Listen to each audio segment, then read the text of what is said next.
Don Shackleton and I are now going to be joined by two gentlemen who were actually part of Don's football team from 63, 64, 65. We have with us today Rich Adamkiewicz on the end and John Cassily next to him between Rich and Mr. Shackleton. I call him Mr. Shackleton. I guess at this point we maybe should start calling him Coach, if that's okay with you, Coach. Anything.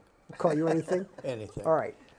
So guys, tell us a couple things about how you felt playing for Coach Shackleton.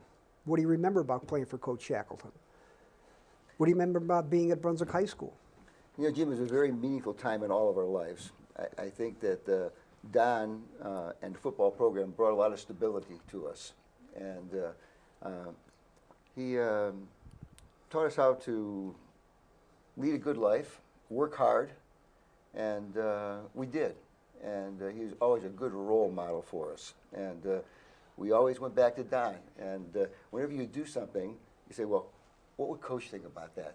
And he's sort of a guiding light, and he was very important in all of our lives. Yeah. Yeah, I agree. I kind of got on the football team in a weird way because I was only a freshman, and all my friends were upperclassmen. So when football practice started, I was kind of like running around the neighborhood looking for something to do. So I'd come up and watch practice. And then one day I just thought, well, I might as well practice with the team until freshman football starts. So I asked Coach, I said, do you mind if I practice with the team? And he said no, and he pointed me to the equipment room in the gymnasium, and I just went back there and found some equipment and came out, and I never left. I went there every night. And it was the most enjoyable 4 years of my life. You know, Don made a comment earlier about Brunswick being just a nice place to grow up. And I came from the west side of Cleveland also. He was on West 47th, I was on West 50th, a few years apart. But when we came to Brunswick, it was like a whole new world opening up. And with sports and everything else. We weren't the toughest around, but well, let me take that back. I think we were the toughest around. We just didn't win a lot of games sometimes, but we left bodies on the field when we were done. So it was an enjoyable time. Well, I remember I was just coming into the high school when you guys were going out. But I do remember that one year, my sophomore year, being pretty much in I don't want to be overly dramatic about it, but you know, as a 15, 16-year-old sophomore, suiting up in the locker room with guys like Rich Adamkiewicz or John Cassily or J.D. Ford or Ken Kettler or all those guys, you know, the Mellowicks. It was something for me to just kind of step back because you guys were all like giants, and I was just a young kid coming in. I just sucked up all the knowledge and information I could and learned what I could from not only Coach Shackleton but you guys. It was a great learning process for me as a young kid. I was in awe of you guys, honestly. I think I told you that once before, John. Yeah. It was Brunswick always seemed to have, just like today, to this day, although Brunswick hasn't had in the win column very successful the last couple of years, but just like back then, there are a lot of tough kids in Brunswick. I mean, tough kids. You know, we never really had the quickest tailback or the, you know, maybe the very best quarterback. We never had the elite skill position, I guess. But Brunswick's never had a problem with lining up a bunch of really tough, strong kids. I know that for a fact because I've been around it for a long time.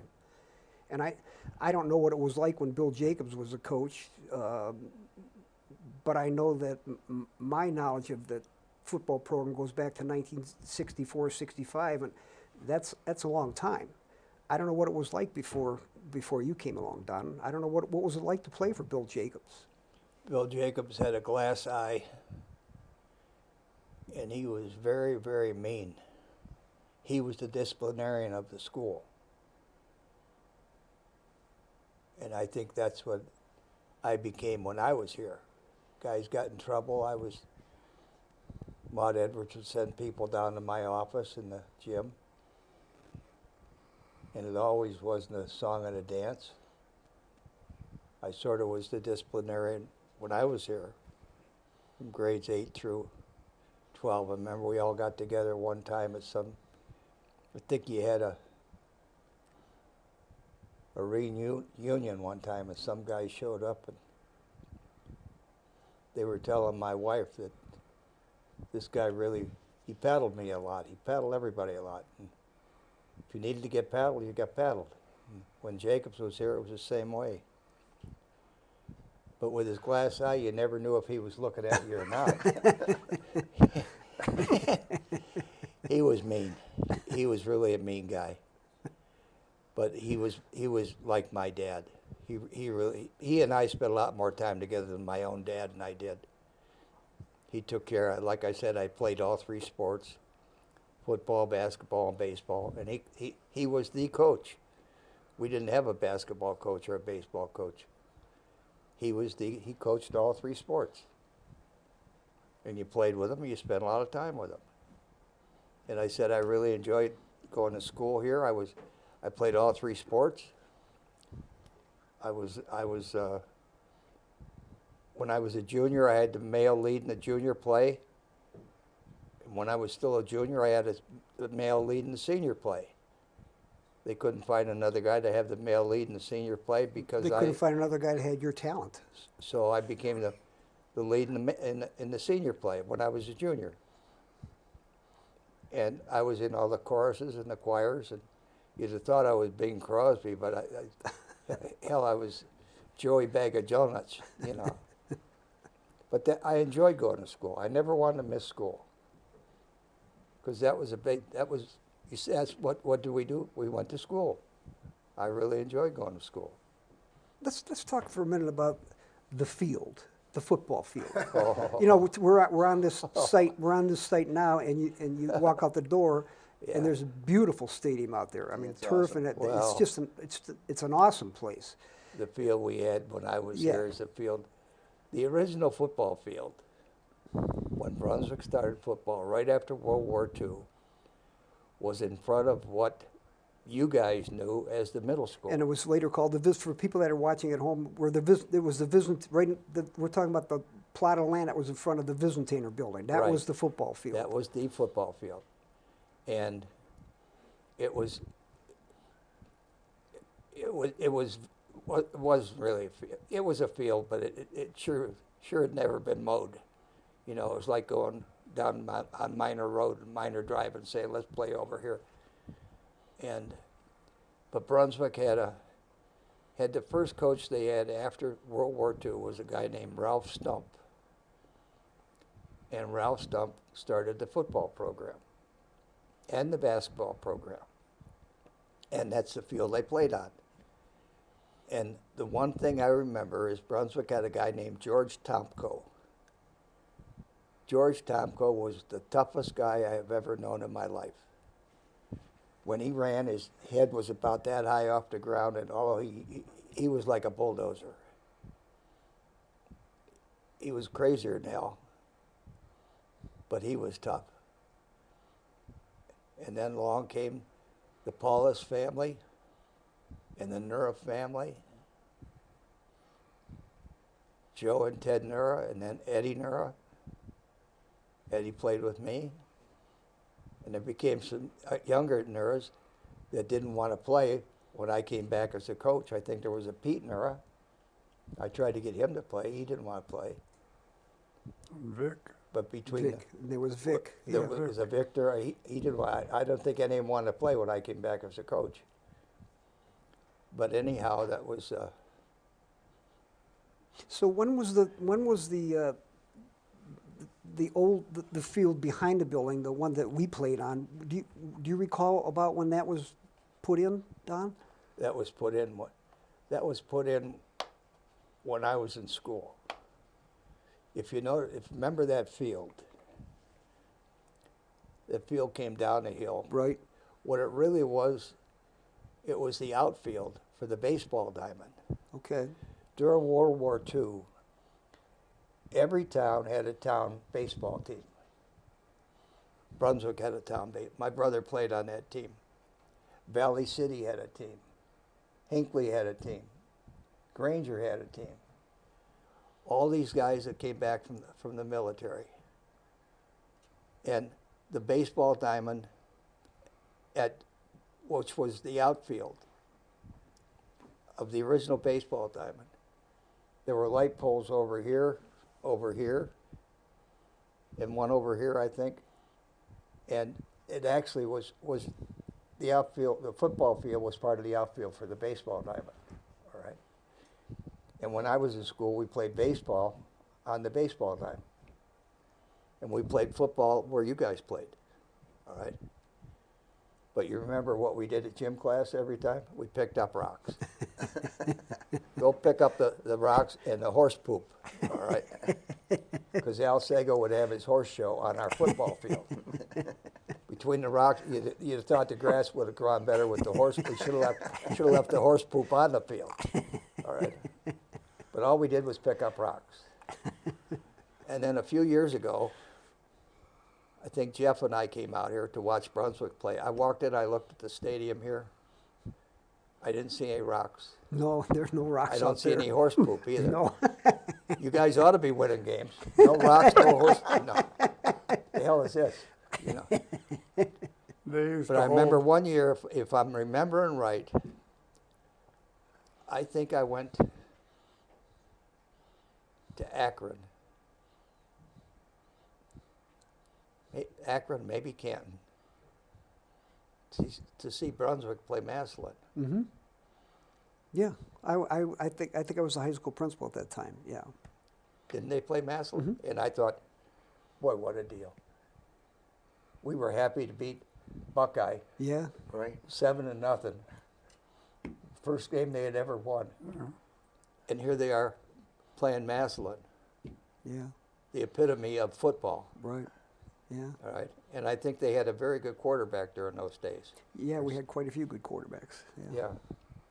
But I thought, what a difference. Then Jeff and I came out here and I saw this stadium. I thought, wow, where's the horse poop? Yeah. you need to look at the middle school stadium.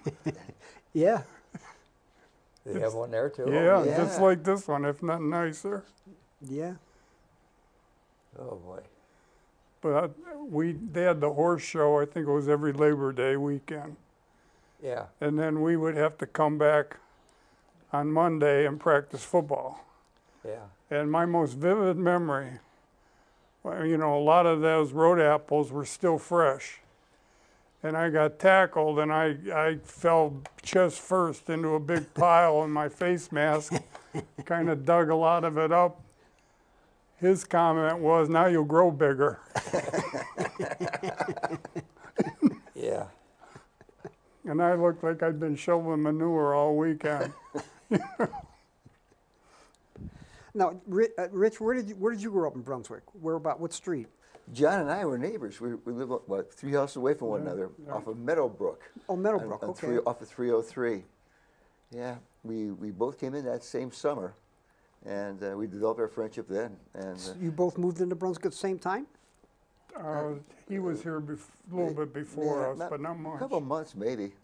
Yeah. But we had a good childhood back then, and we spent a lot of time back in the woods, a lot of times fishing, and it was a very happy time. And then get to put football together, that was icing on the cake. And having Don as our coach, it was awesome. Yeah, it was. Yeah, I remember when, in '65, when they relieved him of his job, I went to the next Board of Education meeting as a kid. I don't know if you remember Elmer Deering.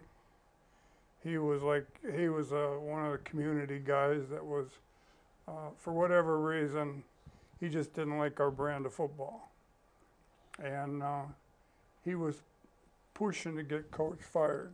He'd been pushing for a couple of years, but I went to the board afterwards, and I was like only 18 years old, just getting ready to graduate from high school, and there I am telling the board off. But I realized one thing, and that is that up to his point in time, he was the winningest coach that Brunswick had ever had. He had won more games in the 7 years that that he was here. And I know when he came, they had just graduated, like 10 seniors. So I don't think you really didn't inherit much of a team. Yeah. And with the 10 seniors, they hadn't lost. And then, we all coached. So can you imagine coming straight out of college and being a head football coach? That's pretty unique. Yep. And I never regretted a minute of it. He was a good coach. He taught us how to play football. He taught us how to be men. And he taught how to keep us out of trouble, too. So. Don was able to take a bunch of us who had probably mediocre ability and develop those abilities to do the best we can and really put out a good effort. And I feel very good about that. He just got a way to motivate people, and you don't want to let him down. You just couldn't let him down. Right. Yeah.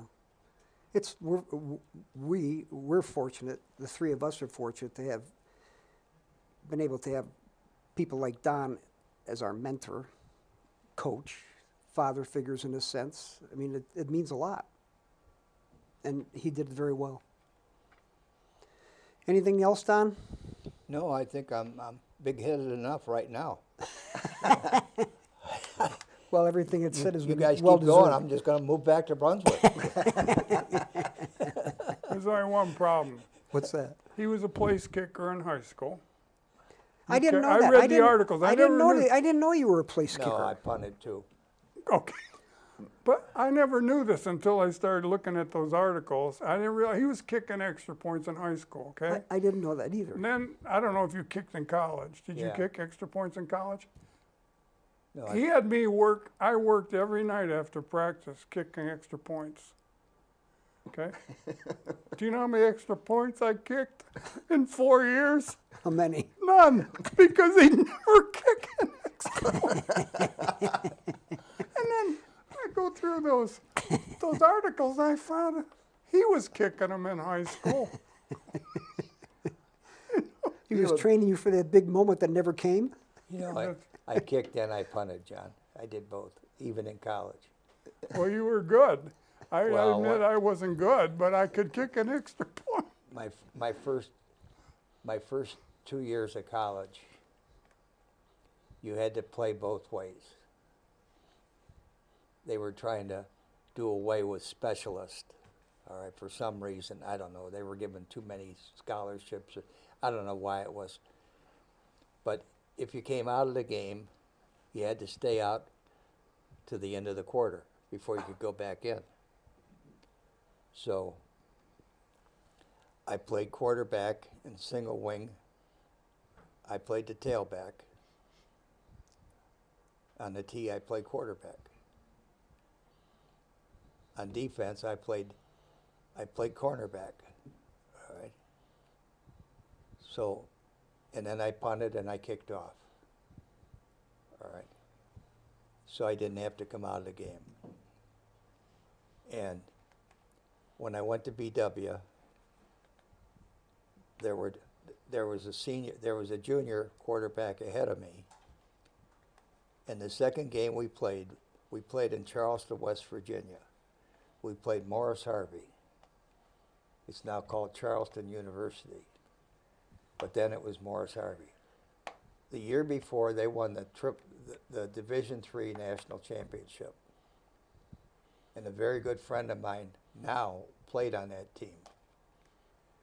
Well, we could only take 20-some players because we flew down in a DC-3. I had never been on a plane before. and we got all our equipment in the back somewhere or something, and we all took, and we could only take 20-some players because we were flying on this DC-3. Well, I was concerned about flying. I had never flown before. And there was a little lady sitting over there, and she was knitting. And thank God I thought, if that lady, we're getting ready to take off, that little lady's over there sitting, she can't be too worried. So I shouldn't be too worried. So we flew to Charleston. The airport in Charleston, they took two mountaintops and they flattened them. And when we got to Charleston, it was 90 degrees and it was so humid, it became foggy.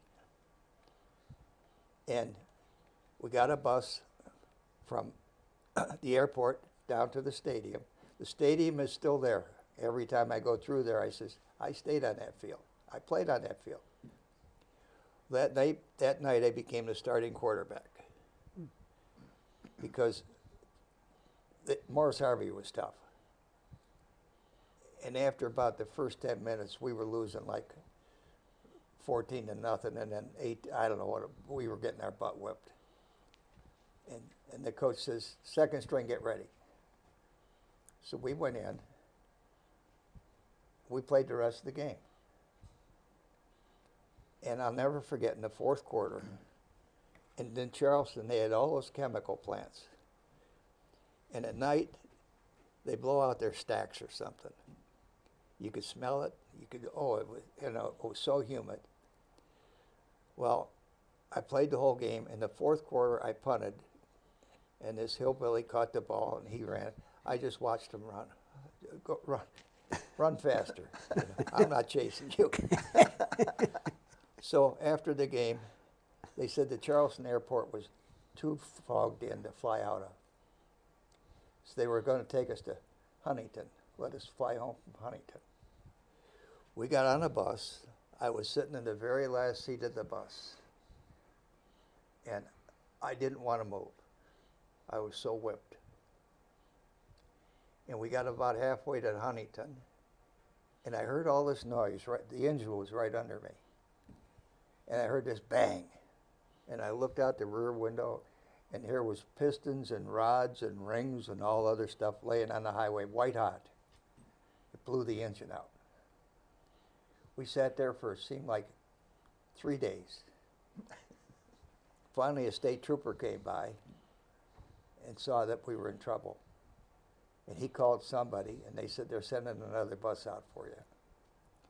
What happened after that, I don't know. I don't remember getting on another bus. I don't remember getting on an airplane. I don't remember getting off an airplane in Cleveland.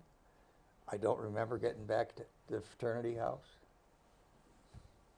I have no idea. How do you explain that? I don't know. I was so whipped. I think I just slept right through it. Oh. You know. But I became the starting quarterback. And the next game we played was against Kent State, the school that I didn't go to because they were too big. If I'd have had any brains at all, I'd have checked Baldwin Wallace. Baldwin Wallace was not in a conference at that time. All we played was MAC schools. After playing Morris Harvey, we played Kent State at home. Well, we got our butt whipped.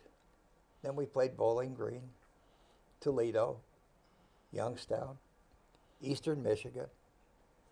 We played all of it. We didn't play Miami. I don't know why. I think the only school that was sort of our size, we did play Ohio Wesleyan. But we played all those schools and just playing got our butt kicked. And my senior year at BW in the spring quarter, Lee Tressel came to BW. And when I took my oral comps, Lee said, "Can I sit in on your comps?" I said, "Glad to." And he said, "I understand you have a job lined up." I said, "Yeah." He said, "What offense are you going to run?" I said, "Single wing." Lee Tressel played at BW. He played under Ray Watts and Eddie Finnegan. It was Eddie Finnegan's single wing. I had played that from the 7th grade all the way up through high school. I was a tailback, single wing tailback.